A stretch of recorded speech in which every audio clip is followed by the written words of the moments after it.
Nós vamos mostrar alguns truques que são usados por alguns pregadores e pregadoras para segurar a pessoa dentro da igreja e também para arrancar dinheiro das pessoas. Lembrando que o objetivo número 1 não é denegrir a imagem de nenhuma igreja e de nenhum pregador. O objetivo número 1 é simplesmente mostrar a verdade, para que as pessoas inocentes não venham a serem enganadas por esses pregadores e pregadoras que usam esses truques. Primeiramente, o que nós temos que entender é qual é o público que supostamente frequentam as igrejas. Qual é esse público?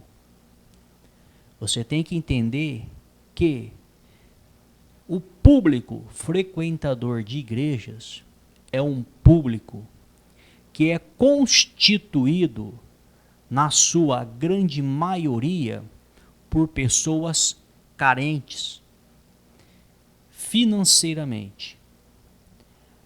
90% ou mais do público brasileiro frequentador de igreja são pessoas carentes financeiramente. Ou seja, são pessoas que, em sua grande maioria, estão com problemas na sua vida financeira. E não é preciso dom de revelação e não é preciso ser profeta para identificar isso. Basta você ver. Então, 90% do público frequentador de igreja brasileira é um público com problema na sua vida financeira. E é o efeito dominó. Uma coisa puxa a outra. A partir do momento que existe uma carência na vida financeira, isso acarreta problemas para outras áreas da vida. A palavra de Deus diz que o dinheiro responde por tudo. Então, a partir do momento que existe uma carência na vida financeira, um déficit, acaba, consequentemente, atrapalhando na questão dos estudos. A pessoa passa a não ter condições nem de estudar, de buscar conhecimento, ou seja, vai passar a ser um público também carente de conhecimento, carente no lado intelectual. Automaticamente vai também gerar problemas de saúde. Alguns problemas de saúde devido à falta de condições financeiras. Então você analisa a situação e não é necessário ser médium, não é necessário ser cheio do Espírito Santo para identificar que 90% do público que frequenta as igrejas brasileiras é carente financeiramente. Sabendo disso, os pregadores e as pregadoras que usam de truques, eles vão trabalhar na seguinte linha. Ou eles vão trabalhar no emocional da pessoa, jogando alguns tiros no escuro para pegá-las, prometendo bênçãos financeiras. Então, se você tem o problema, eu lhe ofereço a solução desse problema. Se o seu problema é financeiro, eu lhe ofereço prosperidade financeira.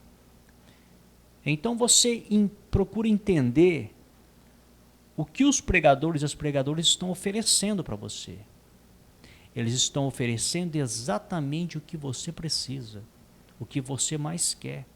Porque uma pessoa que está com um problema financeiro, ela vive uma vida amarrada financeiramente, o que ela mais quer é sair dessa miséria, é sair dessa amarração.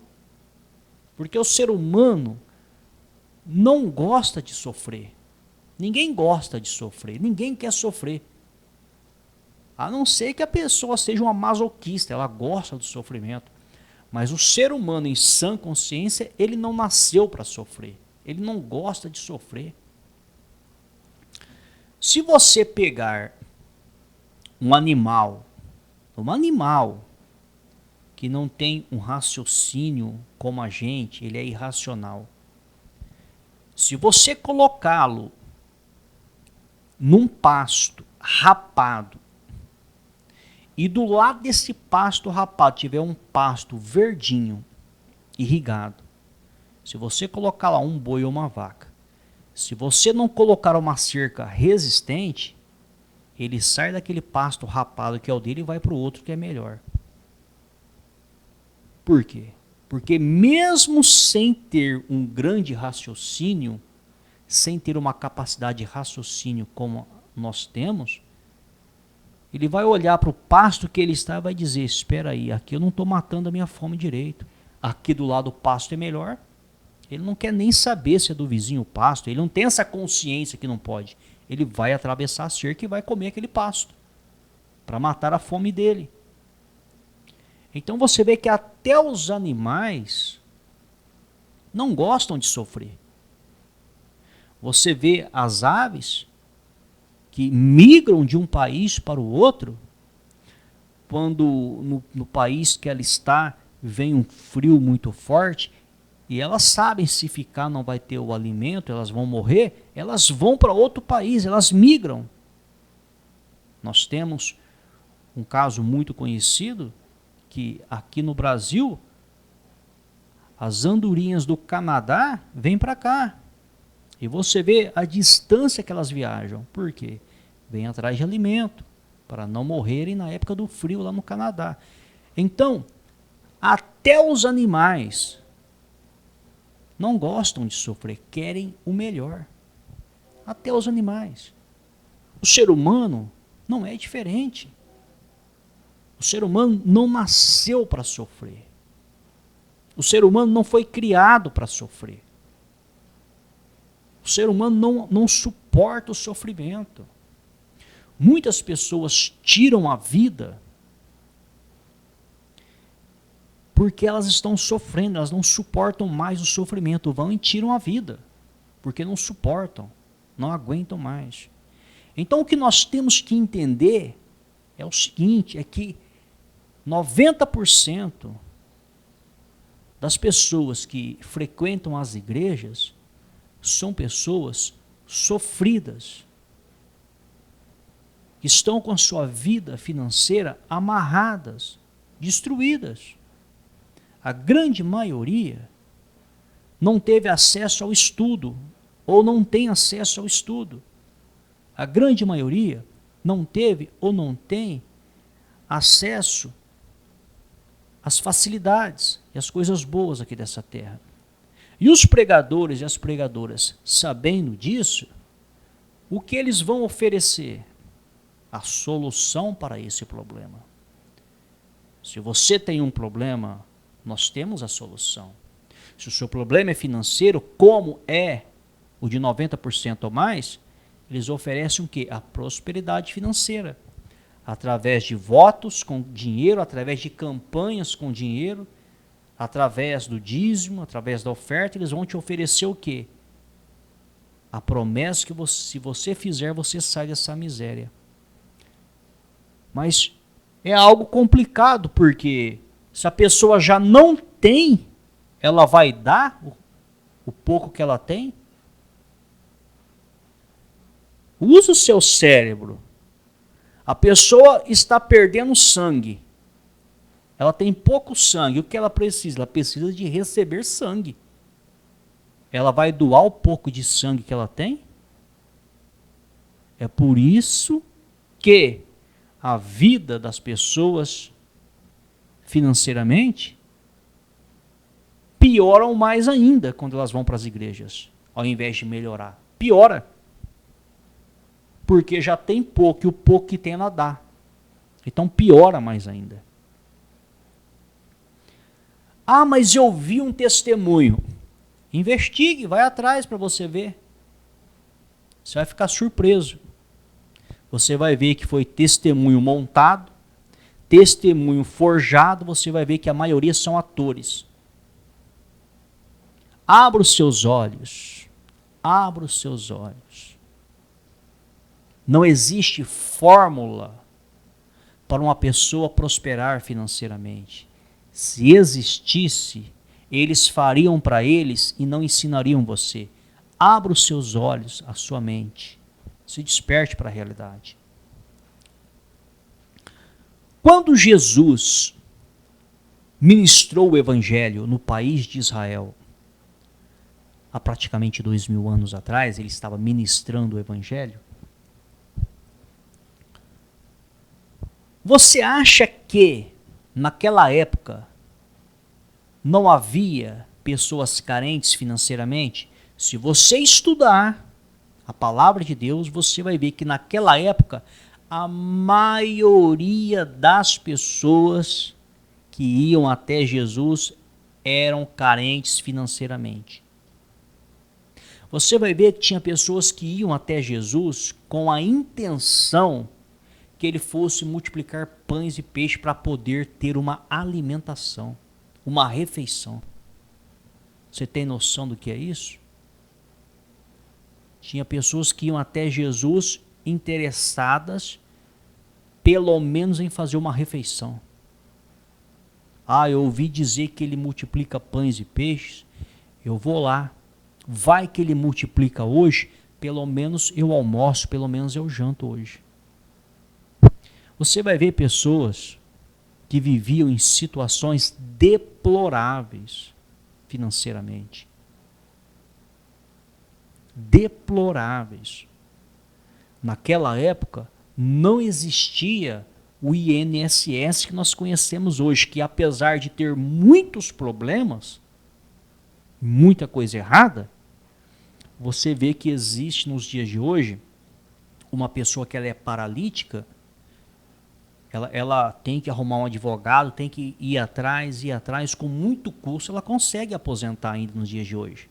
Apesar que recebe um salário mínimo, que é uma miséria, que não faz nada, mas ela ainda consegue. Com muita luta, ela consegue aqui no Brasil. Então, se você pegar uma pessoa que tem um problema físico que incapacita ela de trabalhar, ou um problema mental, alguma coisa assim, ela ainda consegue uma aposentadoria aqui no Brasil, através do INSS. Não é fácil, mas consegue. Naquela época, no país de Israel, uma pessoa que era incapacitada de trabalhar por ter uma enfermidade ou uma paralisia, qualquer coisa, elas não eram aposentadas. Não tinha uma aposentadoria, um suporte dos governantes da época. Elas eram obrigadas a mendigarem. Mendigarem. Se você for estudar, você vai ver que os cegos usavam umas capas. Para quê? Para identificar que tinha um problema, para receber ajuda financeira das pessoas, para não morrerem de fome. Então você vê que a grande maioria das pessoas que iam até Jesus naquela época também tinha uma situação financeira deplorável, como acontece hoje. Mas nós não vemos em momento algum Jesus falar o seguinte: olha, vocês estão aqui diante de mim, eu estou vendo a situação financeira de vocês que está indo de mal a pior. Nós vamos fazer aqui uma campanha para que Deus possa abrir as portas da vida financeira, para que Deus possa abençoar. Nós não vemos Jesus ensinando isso.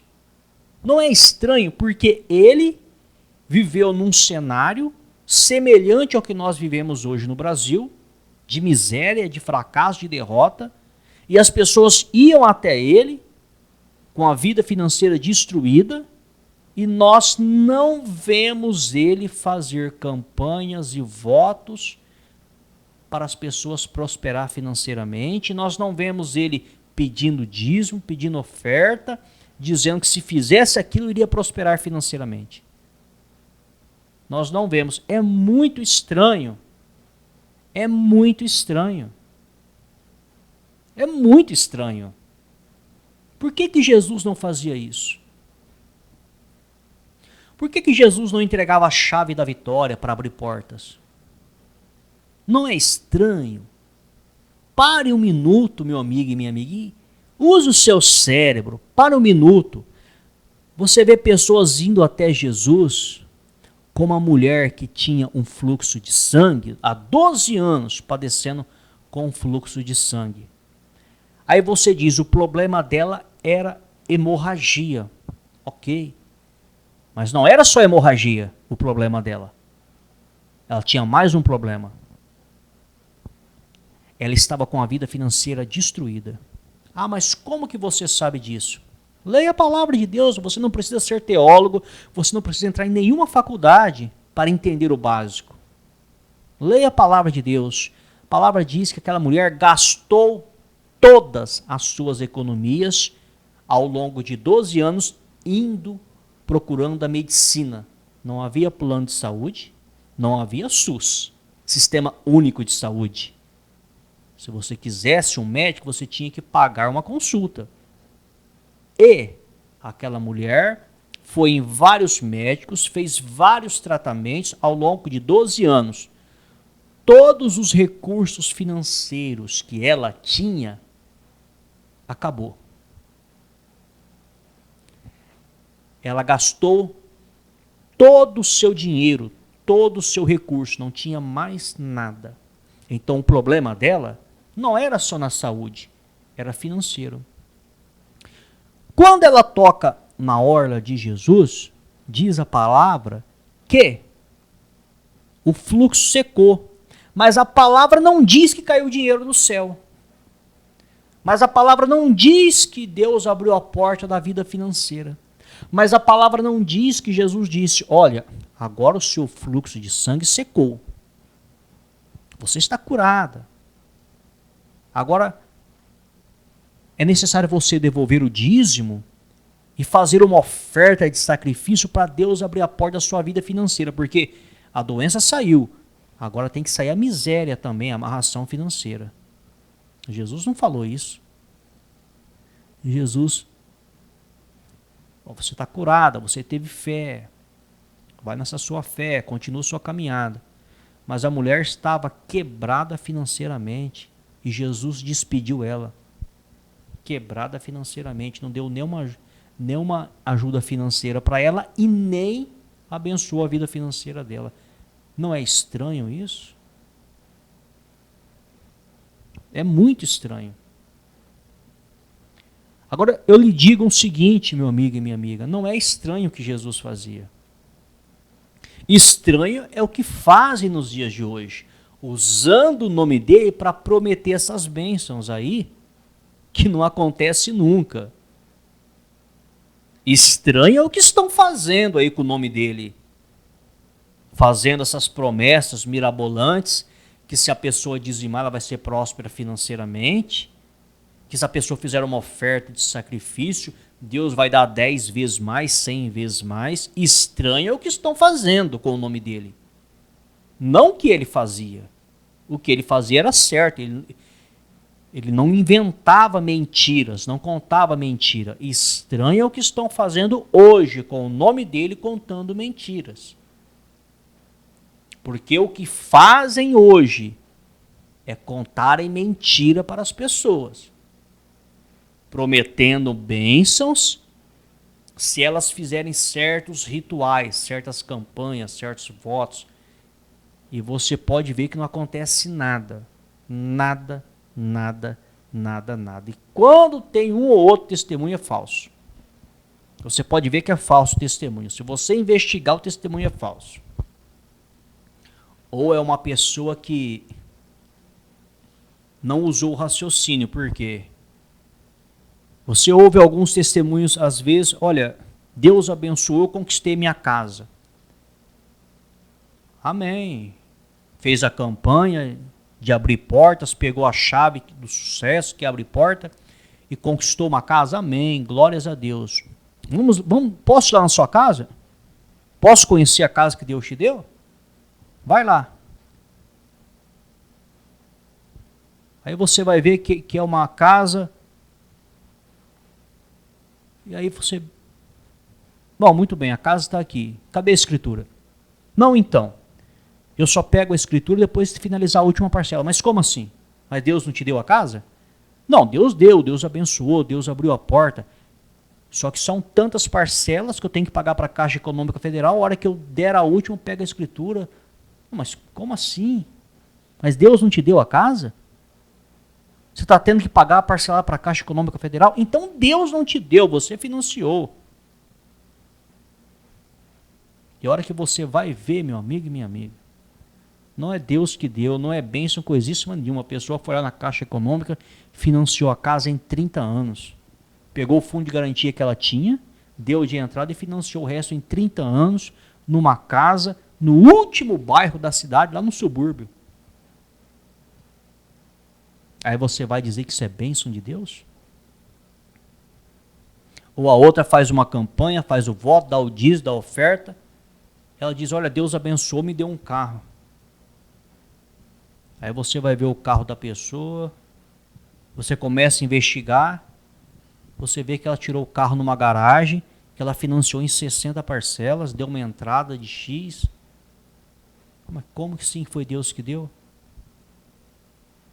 Só que quando você estuda a palavra de Deus, você vai ver que a bênção de Deus enriquece, não acrescenta dores. Você vai ver que quando Deus realmente abençoa alguém na vida financeira, é algo sobrenatural, não é por medida. Então você vê que não bate as coisas, não bate. E tem pessoas por aí que a mente deles é assim. Eles acham que é Deus que está dando, e não é Deus que está dando. Quando você estuda a palavra, você vai ver que isso não foi Deus que deu. É coisa da sua cabeça. O seu pregador, a sua pregadora fez uma lavagem cerebral e você caiu. Lavagem cerebral e dá o testemunho. E sobe no altar, todo mundo bate palma e glória a Deus, aleluia. E testemunho em cima de testemunho. Você vai ver o testemunho é falso. Falso. Testemunho falso. Não é Deus coisíssima nenhuma. Então muitas coisas são atribuídas a Deus e não é Deus. Muitas coisas são atribuídas ao diabo e não é o diabo. Assim como no Antigo Testamento também, se você for estudar, você vai ver que muitos autores atribuíam umas coisas a Deus e não era Deus. Tinha hora que atribuía o diabo e não era o diabo. Era a cultura da época, costume da época. Você tem que entender quando Deus falava na primeira pessoa através dos profetas. Se você pegar o livro de Jó, tem muita coisa no livro de Jó. Tem muita falácia. Só que quando você chega no final do livro de Jó, você vai entender que tem muitas coisas ali que os amigos de Jó falaram e estão escritas. E o próprio Deus falou o seguinte, olha, os amigos de Jó só falou bobeira e asneira. Só falou bobeira e asneira. O próprio Deus falando. Então entenda, mesmo estando escrito na palavra de Deus, você tem que entender a cultura da época, você tem que entender qual era o costume da época, você tem que entender quem foi o autor, para quem o autor escreveu, qual era a intenção do autor. Você tem que entender isso aí. Você não pode pegar exatamente o que está escrito ali, cada ponto, cada vírgula, e aplicar nos dias de hoje. Você tem que entender a intenção do autor. Para quem que ele escreveu, em que língua ele escreveu, em que idioma ele escreveu, qual era a intenção dele. E quando você vai trazer para os nossos dias, você vai ver que a intenção não é o que os pastores estão mostrando nas igrejas. Você vai ver que tem muita coisa sendo distorcida. Distorcida na cara dura mesmo, na cara dura. Então, fica aí o alerta para você. Você quer saber o que é bênção de Deus? Não vá atrás de testemunho de igreja, não. Lê na palavra de Deus o que é bênção de Deus. Você quer saber o que é bênção financeira? Olha o que Deus fez na vida de Salomão. Olha o que Deus fez na vida de Davi. Olha o que Deus fez na vida de Abraão, de Isaac, de Jacó.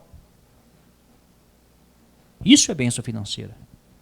O que fez na vida deles é bênção financeira. Você não vê eles fazendo campanha para prosperar, fazendo voto para prosperar. Muito pelo contrário, nem pedia, Deus dava de livre e espontânea vontade.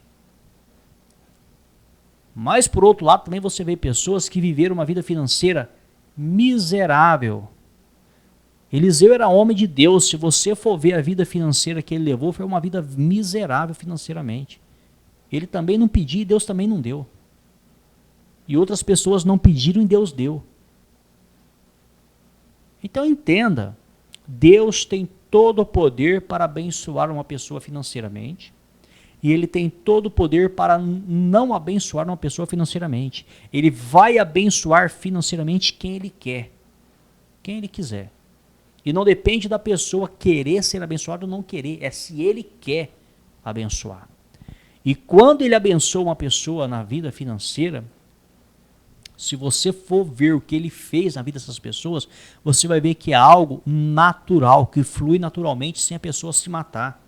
Porque a bênção do Senhor enriquece, não acrescenta dores. Então, quando você vê esses testemunhos de pessoas se matando de trabalhar, financiando, e vem falar que é Deus que está dando, me desculpa, meu amigo e minha amiga, mas não condiz com a palavra de Deus. Nós aqui pregamos o que a palavra de Deus diz, e nós passamos tudo por um filtro. Se não tiver de acordo com a palavra, me desculpe, não é testemunho. Não é. É igual a pessoa que ela é diagnosticada com um problema de saúde, ela faz o exame, olha, estou com câncer.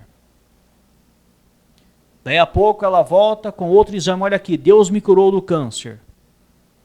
Amém. O primeiro exame constatou câncer, o segundo não constata mais câncer, está curada. Amém, glórias a Deus.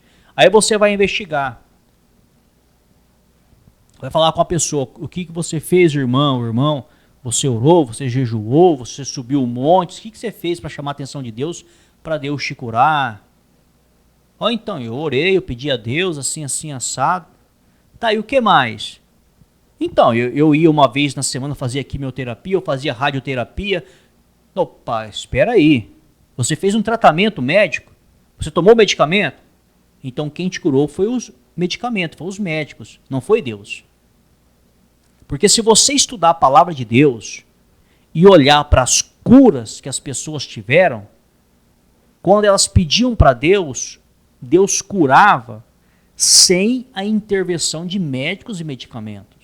Nós vemos Naamã, o sírio, podre de lepra, que é a hanseníase dos dias de hoje, é a mesma doença. Mergulhou nas águas do Rio Jordão por 7 vezes. Diz a palavra que ele foi totalmente curado. E não só curado, a pele dele ficou como a pele de um bebê.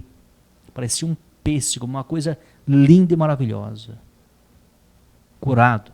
Se você vê as curas que Jesus fez, foi na hora. Não teve que passar por medicamento, não teve que passar pela medicina. Era na hora. Então, quando você faz um exame, diagnostica uma doença e você faz tratamento médico, e você sobe no altar para falar que foi Deus que curou, você está mentindo para as pessoas e para Deus também. Deus não precisa disso. Você está mentindo. Você tem que falar a verdade. Eu fiz o tratamento e a medicina me curou. O médico me curou. Não foi Deus. Fala a verdade, não conta mentira. E os pastores induzem as pessoas a contar mentira. Os próprios pastores induzem a dar testemunho para atrair mais pessoas. Então, fique atento. Quando você vê pessoa dando testemunho que conquistou casa, que conquistou carro, conquistou moto, conquistou apartamento, a grande maioria, quando você vai ver, financiou. Financiou. Em parcelas gigantescas. E muitos que dizem que foram curados, a hora que você vai ver, recorreram à medicina e fizeram o tratamento.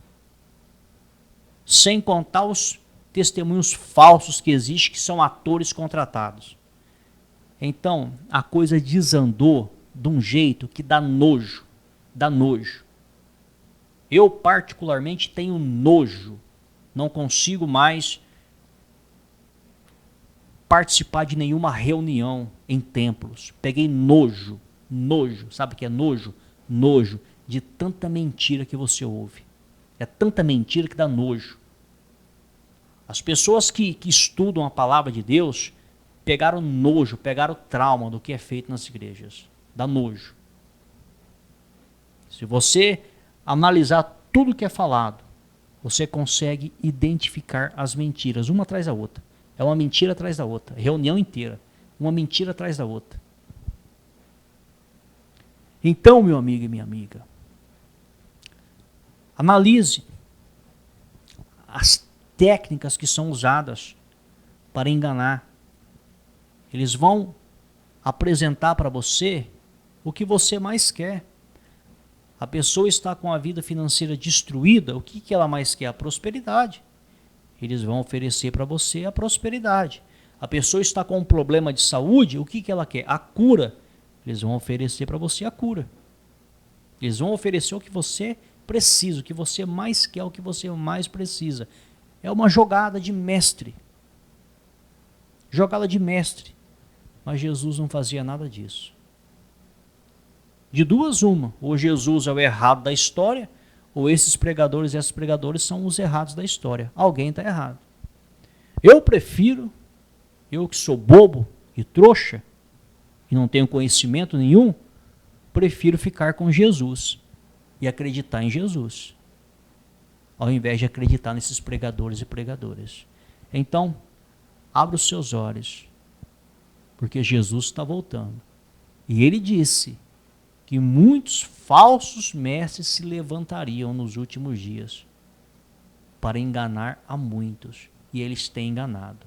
Em cada esquina tem uma casa dessa, enganando as pessoas, que se chama de igreja evangélica.